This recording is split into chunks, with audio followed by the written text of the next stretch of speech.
Yo, what's up? My name's Petrowski3. Welcome back to another Magic the Gathering video, and today I'm going to do my best to convince you to play this card more often. This is Halls of Mist, and I believe it is criminally underplayed in Commander. Halls of Mist is a reserved list rare land from Ice Age, illustrated by Mark Poole, and currently played in a criminal number of EDH decks, around 1,071 decks according to EDHREC. Halls of Mist is a land that says no creature can attack if it attacked during its controller's last turn. Halls of Mist does not tap for mana, and it has a cumulative upkeep of 1 colorless mana, and for all intensive purposes, it's about a 25% as strong version of Glacial Chasm, which is an extremely powerful card showing up in 38,000 commander decks on EDHREC. This card is honestly deserving of its own video because even seeing play in that many decks is probably not enough. This is probably one of the most underplayed, overpowered cards in Commander. I'm extremely familiar with Glacial Chasm because I've played it a lot in my own Legacy Mono Green 12 post deck over the past 10 years or so.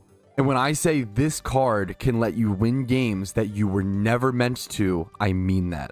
So how good is a card that's about 25% as good as that card, but still has a lot of different variables to consider? Turns out it's still pretty damn good. So I do think Halls of Mist is criminally underplayed, but as with any Magic card, I don't want you to go jamming Halls of Mist into all of your Commander decks. So let's talk about where it belongs and why I believe it's so good. You see, Halls of Mist, in my opinion, belongs in 2 to 3 kinds of decks. Number 1, graveyard land shenanigans. Number 2, control style decks that want to control the game at mass and make the game go as long as possible. And number 3, I wanted to go in rampy decks that can really stall out the game and let you reach those high power threats that you can't cast early game, even like dragons. And if you're looking at the top commanders here, you're probably thinking, wow, you know what? Halls of Mist goes into a lot of these decks. That actually makes a lot of sense. All of these decks probably should be playing Halls of Mist. So what are you talking about, Petrowski? This actually seems pretty accurate. Well, I bamboozled you. This is actually the Glacial Chasm EDHREC page. The Halls of Mist EDHREC page looks like this for some reason.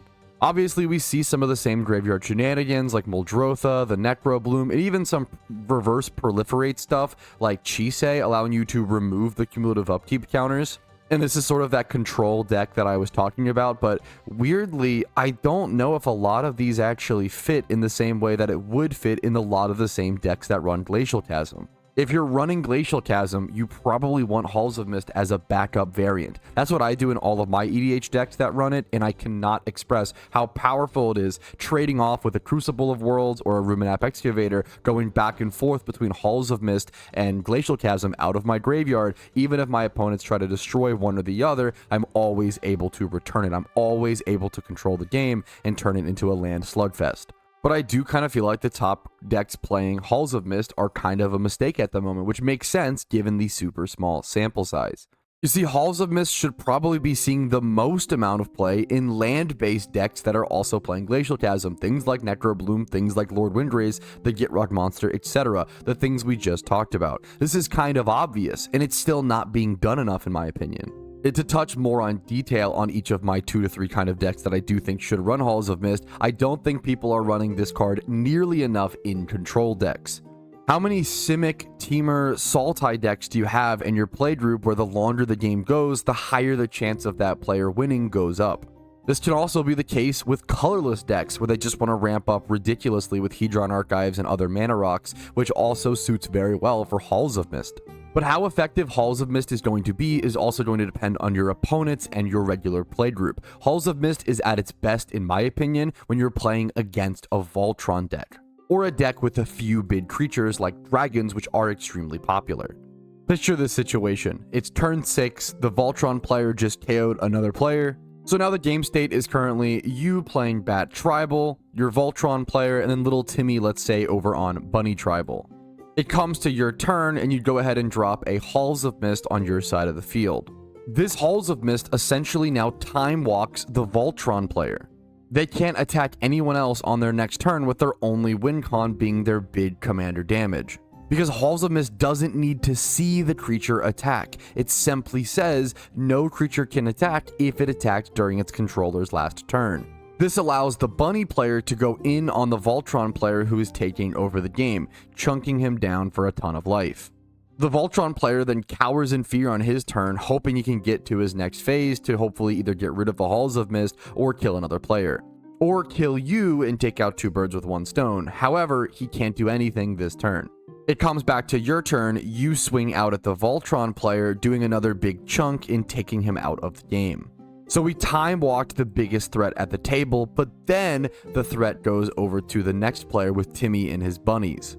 We pass over to Timmy's turn and he says, well, I guess we showed him. GG's, I know that I can't attack this turn because of Halls of Mist, but neither can you on your turn, so I'll get you on the crackback. Timmy then passes the turn back to you, only for you to sacrifice your Halls of Mist to its cumulative upkeep cost, thus allowing you to be the only player who could attack on consecutive turns, allowing you to then swing in for lethal. Bye-bye, Timmy. Now, you might be asking yourself, but hey, Petrowski, what if I just Swords to Plowshare the Zergo Helm Smasher, the Voltron player? That would be pretty good. Wouldn't that work in the same way, and it's a much more versatile and better card? Well, there's many factors as to why Halls of Mist accomplishes a different thing. Halls of Mist almost plays out like 33% of a fog, 33% of a time walk, and 33% creature removal. Here's a plethora of reasons of why, in my opinion, Swords doesn't work in that same situation. Number 1, Swiftfoot Boots and Lightning Greaves are everywhere in Commander. Number 2, sometimes removing the threat immediately in Commander is a disadvantage. In a multiplayer format, it's important to play things the way we did. We're essentially time walking 2 players in that situation because the bunny player was incentivized to attack the Voltron player with his defensives down. Number 3, I know I touched on Boots and Greaves, but Halls of Mist also gets around so many other types of protection. Ward is being printed on everything, Indestructible, Hexproof, Shroud, you name it. There's things like Heroic Intervention, Teferi's Protection. Halls of Mist gets around them. Number 4 is that it costs 0 mana. It's a land drop, not a spell, which does have its own fair share of downsides to be fair, but I think in the current format of EDH/Commander, I'd argue it's more of a positive, especially considering how taboo land destruction is, which leads me into my number 5 point. It's a land, and on average, people don't run nearly enough land removal. So it actually ends up being harder, in my opinion, to remove than something like a Propaganda or other enchantment-style Pillow Fort effects, which are also less effective versus Voltron. If you're running your Propagandas and your Sphere of Safeties, if you run Propagandas and Ghostly Prisons to stop spread-wide strategies and tokens, you might want to look into Halls of Mist for Voltron. But in my opinion, the beauty of Halls of Mist is that it can shut down go-wide token strategies and Voltron strategies at the same time. Sometimes that's more than one player at a table. And we all know in a multiplayer format, being able to address multiple things at once and get that value is so much more powerful than one-for-ones. But all right, we talked about the best case scenario. What about the worst case scenario? Sure, Ink Shield is a very fun card, but keeping up 5 mana to maybe not even get attacked feels horrible. What is the worst case scenario and downside of Halls of Mist? This is what makes or breaks a good card so much of the time, in my opinion. There are 2 major downsides from Halls of Mist, one of which should be entirely avoided with proper deck building, and the other, it just is how it's going to go sometimes, to be honest. It's definitely a sacrifice you take from running Halls of Mist, which is important to talk about. The beauty of Magic is that every card is counterable and addressable. There is no card on my channel that I will ever recommend you add that is just unbeatable and is just a godsend down from Arceus, because such card doesn't exist, and I don't want to sell you guys a false narrative. But I do want to hype up the underrated cards, which I love so much. So if you enjoy this style of content, consider liking the video and maybe even subscribing for more like it. Every single sub right now, when my channel is at the current size it's at, means a ton. But let's get back to Halls of Mist and the 2 biggest pitfalls with it. Number 1 is ending up with not enough lands in hand and having Halls of Mist on like turn 3. Most of the times in situations like this, it's better to just not play the land since you're going to be sinking all of your mana into keeping it around anyway. This is why when deck building, you should not count Halls of Mist as a land in your mana base. It's essentially a spell. The same goes for Glacial Chasm. The only outlier might be if you're playing Sultai lands and you almost always have an Urboard or a Yavimaya out in play. That way you can at least get some value out of it and tap it for mana. And to be fair, these cards are run aplenty in Commander by many players, so pay attention to your opponent's board states. They might be helping you out by running these cards. But we don't want to rely on that. That might be a little bit more of a niche off situation with just Sultai lands. Problem number 2 is that drawing Halls of Mist in a game and at a time where it's just not effective. Against an Enchantress player who doesn't play many creatures, against a non-creature artifact player, against most combo decks, doesn't really do much, against Approach of the Second Sun control. There are 100% games where Halls of Mist is just mostly dead in hand, but this is also true with cards like Blasphemous Act if no one is truly playing creatures. But I also personally can't remember the last time I was in a 4-man pod with everyone playing low creature decks. I think it's safe to say most people like to win with combat damage and smashing face with creatures. And based on the EDHREC data, they seems to agree with us. Pretty much everything is some big creature beater with things like the Dragon, Yuriko and their ninjas, Krinko and goblins, Sauron making all of these orca masses, elf tribal, vampire tribal, demons and dragons, more dragons, dinosaurs, creature attacking effects. Most people want to smash face. And if at least one person in your pod is playing creatures, Halls of Mist at its worst is usually going to slow down that player's assault against your face. This is why Halls of Mist is so good in decks that just want the game to go longer. In worst case scenarios, it still accomplishes its goal of slowing things down a little bit, even if just for one turn. As power creep becomes more immense, slowing things down by quote-unquote just one turn becomes ever more powerful. The stronger cards are and the less turns a total commander game lasts, it means the more valuable one turn is. Now this is the time in videos like this where I go through the top commanders and say what decks could and maybe should play Halls of Mist. Just like the rest of my video, everything I'm stating here is an opinion, so if you play these commanders and don't want to play Halls of Mist, that is totally okay and understandable. Obviously, that should be obvious, but I want to state it just to be clear.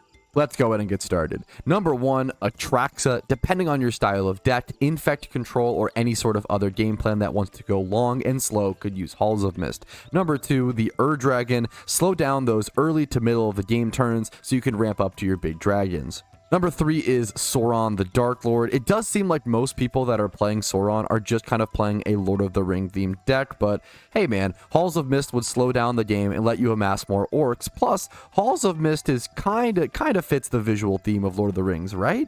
I know Lord of the Rings fans are going to kill me for that one. Kenrith the Return King, once again, depending on the style of play, lets you build up more mana and control value. Number 5, Nekuzar. If you aren't dying to creatures, you can wheel more. Number 6, Muldrotha, because duh, Sultai lands shenanigans. Teysa Karlov, number 7, you win from sack value. Why not slow others down on their attacking when you don't have to? Number 9, Niv Mizzet Perun, a longer game equals you draw more cards equals EDH player happy. Number 10, the Wise Mothman, stalling turns equals more rad counters and more triggers and more shenanigans. Number 11, Omnath Locus of All, you guessed it, more shenanigans. Number 12, Omnath Locus of Creation, landfall shenanigans. You're getting Halls of Mist back with Crucible of Worlds and Ruminap Excavator anyway. Who cares about paying the upkeep cost? And number 14, just sneaking in there at rank 49, Urza Lord High Artificer. Do I even have to explain this one to you Urza players? You probably already know this card exists anyway. I don't think I've ever met an Urza player without an encyclopedic knowledge on every single Magic the Gathering card, especially the reserved list. And this commander wasn't in the top 50 when I wrote the script, but I would obviously include Thalia in the Gitrog monster in there at rank 48. This would be number 15 out of the top 50 commanders I'd recommend putting Halls of Mist into. Pretty much any commander that lets you play multiple land drops on your turns and it gives you additional land drops is going to be beneficial to Halls of Mist. And honestly, wow, going through the top 50, I was really surprised how many decks I thought that Halls of Mist belonged to. I thought Halls of Mist was going to be a much more niche card than the underplayed reserve list card that I covered in one of my recent videos being Lifeline. Check that out if you're interested in more niche old Magic cards that also might be kind of good. But honestly, I do think that Halls of Mist would play in more decks than Lifeline did, which isn't a conclusion that I expected. But I also didn't expect you guys to make it to the end of the video, and I hope that you enjoyed it. I hope this video has encouraged or enticed some of you into jamming Halls of Mist into some of your decks. I think that Magic is at its best when people are playing interesting, underplayed, and unique cards. If you agree and want to see more videos like this one, consider subscribing to my channel. It's still very fresh, so every subscriber really helps a ton, as well as likes, which really only take a second out of your day to click on the video. I plan on uploading at least one video a week for as long as I can until this channel either becomes mildly successful or it dies out and I just can't justify the time any longer. But much love to you all, thanks for your time today, and good luck on your Magic the Gathering journeys.